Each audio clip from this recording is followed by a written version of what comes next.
इस तस्वीर में दिखाई दे रहा ये एसओएस साइन बहुत ही ज्यादा मिस्टीरियस है। ये साइन जापान के दाइसेत्सुजान नेशनल पार्क में मौजूद है। पर इसके बारे में सबसे हैरानी की बात यह है कि ये साइन तकरीबन 5 मीटर से भी ज्यादा बड़ा है, जो सोचने पर मजबूर कर देता है कि आखिर इतना बड़ा साइन किसी ने आखिर क्यों बनाया।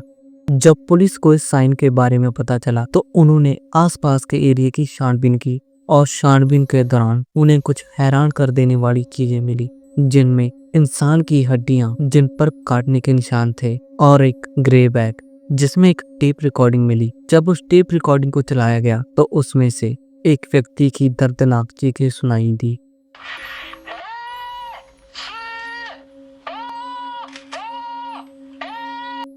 अभी आपने जो रिकॉर्डिंग सुनी उसमें एक आदमी मदद के लिए चिल्ला रहा है, पर वो आदमी कौन था और ये एसओएस साइन जिसने बनाया। इस घटना की शुरुआत होती है 24 जुलाई 1989 को, जब टोक्यो के दो हाइकर जापान के दाइसेत्सुजान नेशनल पार्क में हाइकिंग कर रहे थे। पर हाइकिंग के दौरान वो रास्ता भटक गए और चुबेत्सु नदी की ओर चले गए। जब उनके लापता होने की खबर पुलिस को मिली तो उन्होंने जल्दी से रेस्क्यू मिशन शुरू किया। वो हेलीकॉप्टर के जरिए पूरे इलाके की तलाशी ले रहे थे, क्योंकि ये नेशनल पार्क बहुत ही ज्यादा बड़ा था, जिसमें उन दोनों को ढूंढना लगभग नामुमकिन सा था। पर तभी पुलिस को चुबेत्सु नदी की शुरुआत में एक बड़ा सा एसओएस साइन दिखाई दिया। पुलिस ने जल्दी से अपने हेलीकॉप्टर वहां उतारे और आसपास के इलाके की छानबीन शुरू कर दी, और जल्द ही पुलिस ने उन दो गुमशुदा लोगों को इस साइन से 2 से 3 किलोमीटर की दूरी पर ढूंढ लिया। अब शायद सब कुछ ठीक लग रहा था, पर जल्द ही हालात बिगड़ने वाले थे। अब तक पुलिस को लग रहा था कि ये बड़ा सा एसओएस साइन उन दो हाइकर्स ने ही बनाया है अपनी मदद के लिए। पर जब पुलिस ने उन दोनों से इस साइन के बारे में पूछा तो वो दोनों हैरान थे, क्योंकि उन्होंने ऐसा कोई साइन बनाया ही नहीं था और ना ही वो इस साइन के बारे में कुछ जानते थे। अब अगर उन दोनों ने ये साइन नहीं बनाया था तो आखिर ये साइन किसने बनाया। पुलिस ने सोचा कि शायद इन दोनों के अलावा भी यहाँ एक और आदमी लापता हो गया होगा जिसने ये साइन बनाया हो, क्योंकि उस दिन उन दोनों को ढूंढने में काफी वक्त लग चुका था। इसलिए पुलिस ने सोचा कि वो अगले दिन यहाँ की तलाशी लेंगे। जब पुलिस ने अगले दिन जहाँ की तलाशी लेनी शुरू की तो उन्हें तलाशी में कुछ हैरान कर देने वाली चीजें मिली। वहाँ इंसान की हड्डियां मिली जिन पर काटने के निशान थे, और वो पहले से ही टूटी हुई थी। और पास ही में एक गड्ढा था जो एक आदमी के फिट होने के लिए काफी ही बड़ा था। उसमें से पुलिस को एक ग्रे बैग मिला जिसमें कुछ चीजें थी। उस बैग में 4 कैसेट टैप, बास्केटबॉल जूतों की एक जोड़ी, 2 कैमरे, एक नोटबुक और एक ड्राइविंग लाइसेंस मिला, जिससे पुलिस को जल्द ही उस आदमी के बारे में पता चल गया जिसका ये पैरा था। उस आदमी का नाम था केंजी इवामुरा, जिसकी उम्र उस टाइम पे लगभग 25 साल रही होगी।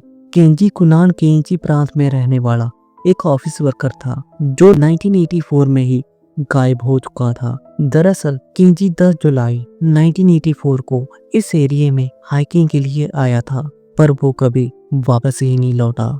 उसके माता पिता ने उसके गुमशुदा होने की रिपोर्ट पुलिस को भी दी। पुलिस ने हर जगह उसकी तलाश की, पर उसका कोई पता नहीं चला।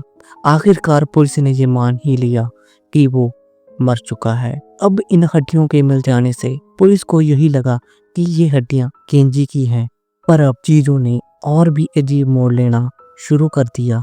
हड्डियों को जांच के लिए असाईकावा मेडिकल यूनिवर्सिटी में भेजा गया। इसके बाद जांच में जो पता चला उससे सब हैरान रह गए। जांच में पाया गया कि ये हड्डियां किसी महिला की थी जिसकी उम्र 20 से 40 साल रही होगी।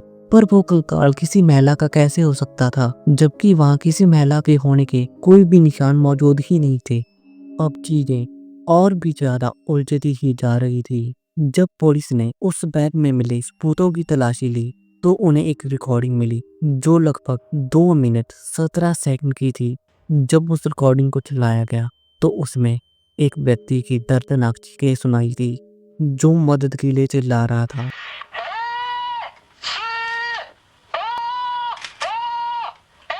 वो उस पहाड़ पर फंस चुका था और उसके लिए वहां से निकलना लगभग नामुमकिन था। इसके अलावा उस बैग में बाकी की टेप्स में कुछ एनिमे शो के थीम सॉन्ग थे। जब पुलिस ने केंजी के किसी जान पहचान वाले से इन चीजों के बारे में पूछा तो उसने ये कंफर्म किया कि केंजी अपने साथ थीम गानों की एक रिकॉर्डिंग लेकर आया था और उसके पास बास्केटबॉल के जूते भी उसी कार के थे जो हाल ही में खोज में मिले थे, जिससे अब ये तो पक्का हो गया था कि ये सामान केंजी का ही था। आखिरकार 28 फरवरी 1990 को पुलिस ने बताया कि हड्डियों की दोबारा जांच करने पर पता चला है कि ये हड्डियां किसी महिला की नहीं बल्कि एक आदमी की थी। ये केस अनसॉल्व रहा। ये घटना अपने पीछे बहुत सारे सवाल छोड़ जाती है जिनका पता शायद ही कभी चल पाए। सबसे पहला सवाल, आखिर इस घटना का कारण क्या था? दरअसल इस नेशनल पार्क में एक माउंटेन है जिसका नाम है माउंट असाई, जिसकी चोटी पर बड़ी सी चट्टान है जिसे सेफ रॉक का नाम दिया गया है। इसका इस्तेमाल अक्सर हाइकर रास्ता ढूंढने के लिए करते हैं, पर यहाँ इसी चट्टान के पास एक फेक सेफ रॉक भी है जिससे अक्सर हाइकर रास्ता भटक जाते हैं। अगर कोई गलती से इसकी चोटी से गिर जाता है तो वो उसी एरिया में होगा जहाँ ये SOS साइन मौजूद है और जहाँ से ऊपर चढ़ना लगभग नामुमकिन है। अब हो सकता है कि केंजी भी जहाँ रास्ता भटक गया हो। अब दूसरा सवाल, केंजी ने वो रिकॉर्डिंग क्यों की? क्या उसे उम्मीद थी कि कोई इस रिकॉर्डिंग को सुनकर उसे बचा लेगा इससे पहले कि वो बोलने में असमर्थ हो जाए, या फिर ये रिकॉर्डिंग केंजी से गलती से चालू रह गई थी? पर हैरानी की बात तो तब हुई जब इस रिकॉर्डिंग को केंजी के माता पिता को सुनाया गया और वो डिसाइड ही नहीं कर पाए कि ये आवाज उनकी बेटी की थी या फिर नहीं। अब आखिरी सवाल, आखिर वो SOS साइन किसने बनाया?